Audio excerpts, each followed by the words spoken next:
Hello, today we're doing lesson 1.6b, representing functions as rules and tables. Again, we're going to start with a little bit of a vocabulary review. Yesterday or the day before, we talked about functions, meaning for every input there is one output. We talked about a soda pop machine. If you push the button that says Sprite, you should get out a Sprite. You shouldn't get out a Sprite or a Coke, okay? Two different options there.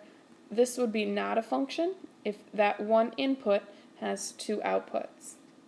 Okay? So a function is for every input, for every button, there is one output. You could have two buttons that have the same thing on them, but they are different buttons, so different inputs. A couple other terms that we have here. Our domain is what we put in to our equation or function, represented by the letter x. We also call that our independent variable. It's what we are choosing to put in. It's independent of our range, our output values, our y, because our y values depend on what we put in. Again, our range is represented by the letter y, our outputs. So let's take a look at these to tell whether or not the pairing is a function. So this first one, if we push this button on our pop machine, 0, could we get out a 2 and a 3? No, that's not going to work. That's like saying we push a 0, we get 2, or we push 0, we get 3. That's not a function, because there is more than one output for that input.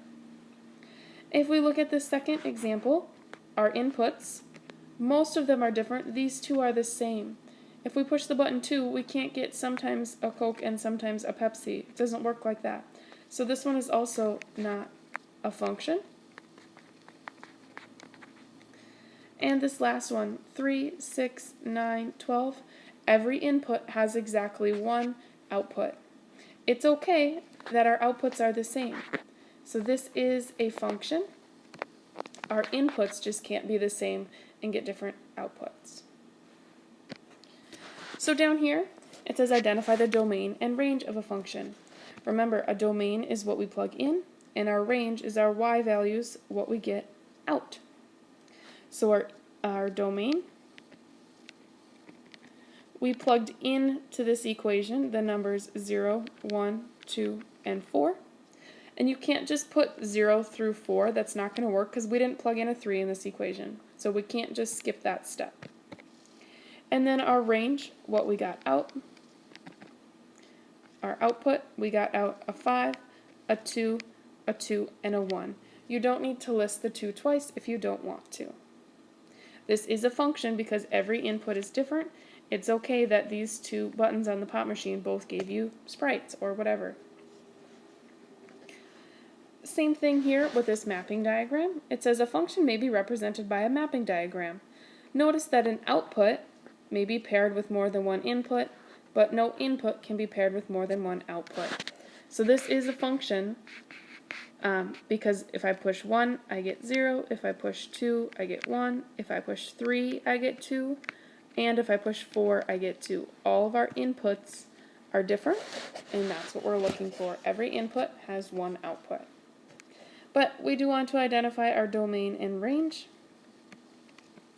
Domain is what we plugged in to our equation, our x, which were 1, 2, 3, and 4. And our range is what we got out.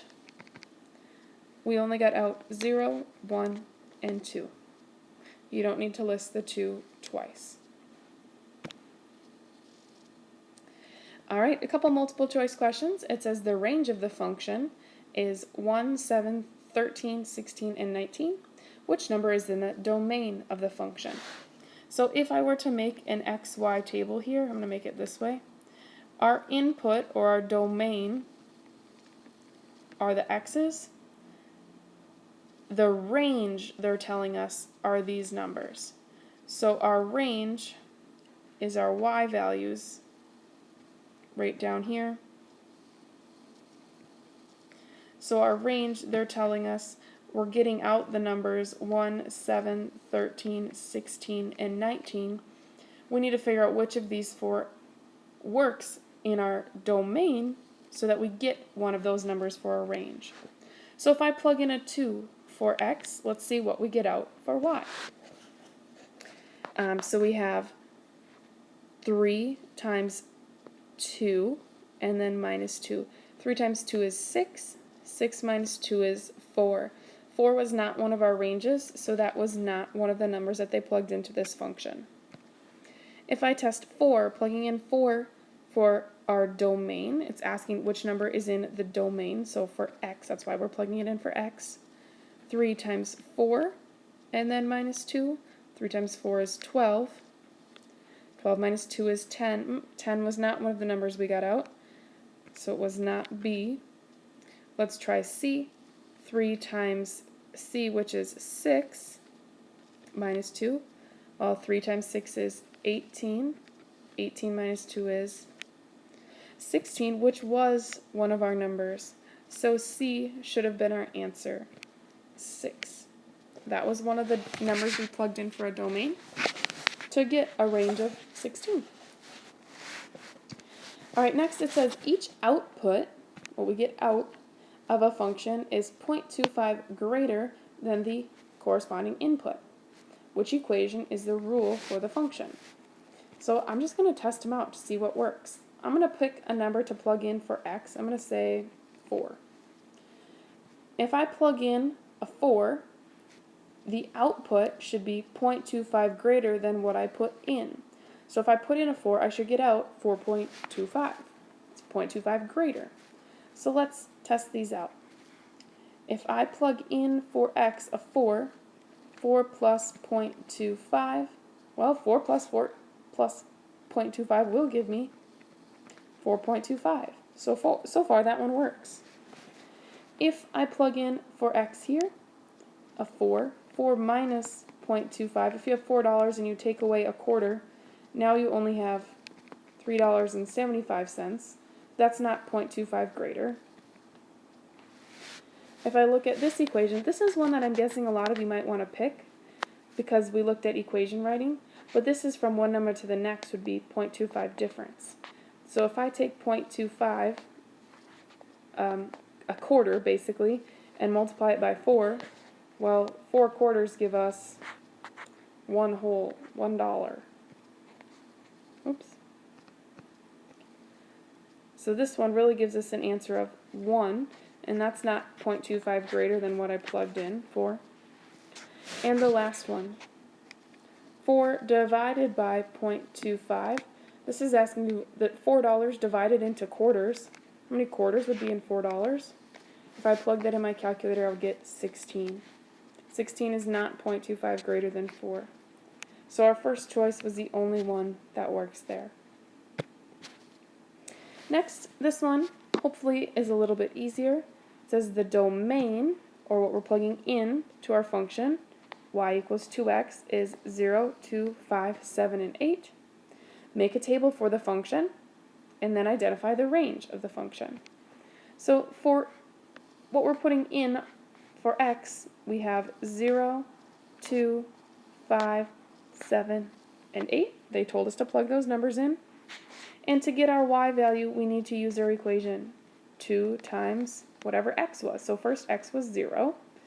2 times 0 is 0. Then I'm going to plug in a 2. 2 times 2 is 4. Then I'm plugging in a 5 in for x. 2 times 5 is 10. And then a 7. 2 times 7 is 14. And then last, 2 times 8 is 16. Then it says identify the range. Well, here's our range. Our y values are our range. So they just want you to list them out. 0, 4, 10, 14, and 16. That's your range. Same thing on this next one. It says make a table for the function, and they're telling us what to plug in for our domain. Then identify the range.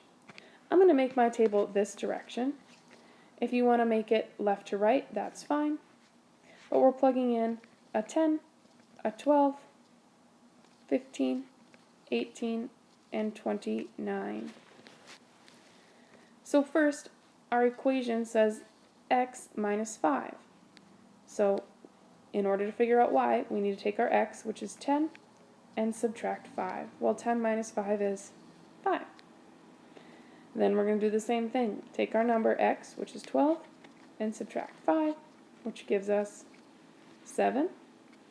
And then x, which is 15, take away 5, which is 10. Then 18. 18 minus 5 gives us 13. And last, 29 minus 5. Well, 9 minus 5 is 4, so that will give us 24. So they're asking us for our range. Our range, remember, is our y values, what we get out. So our y values here were 5, 7, 10, 13, and 24. If you can, list them in a straight line. I ran out of room here. All right, couple questions left. Back to making a function rule. Reminder that we need to make sure our inputs go by ones. So the only part that they go by ones in this first equation or this rule is from 0 to 1. Then we're missing some numbers here in between. So I really don't need those because I can figure out my pattern right there. From 2 to 3, I'm adding 1. If the rest of these went by ones, each of them would be adding 1. So I'm going to take my x value, and I'm adding 1 to get from one to the next. So I have our function rule is always y is going to equal, well, our pattern times x, and then plus or minus some number. That plus or minus number is always going to be when x is 0, you're looking to see what is y, and y is a positive 2. If you're not sure, test out a couple numbers. If I plug in a 0 here, 1 times 0 is 0, 0 plus 2 is 2. That worked. I plugged in a 0 and got out 2. Same thing for the next one. If I plug in a 1, I should get out a 3. So if I plug in a 1 here, 1 times 1 is 1, 1 plus 2 is 3. It works. Then it's just asking us to identify the domain and the range. So domain was our x values, which were 0, 1, 4, 6, and 10. And then our range was our y values, which were 2, 3, 6, 8, and 12. All right, next. They're talking about time and pay. It doesn't matter. It's still an xy table. Write a rule for the function. We need to figure out what is y. First, our pattern from one number to the next. They do go by ones, so we can use all the numbers from 8 to 16 to 24. Well, from 8 to 16, I know I'm adding 8. 8 plus 8 is 16. 16 plus 8, yeah, it works. So our pattern is 8. Every time we have an x, we're adding 8 more. And then we don't have a 0 in our table, so we can actually go backwards. Subtract 8. 8 minus 8 is 0. We don't need to add or subtract anything to this, because if I plug in a 1, 8 times 1 is 8. If I plug in a 2, 8 times 2 is 16. So you don't need the plus 0, but if you want to, you can. And then our domain and range.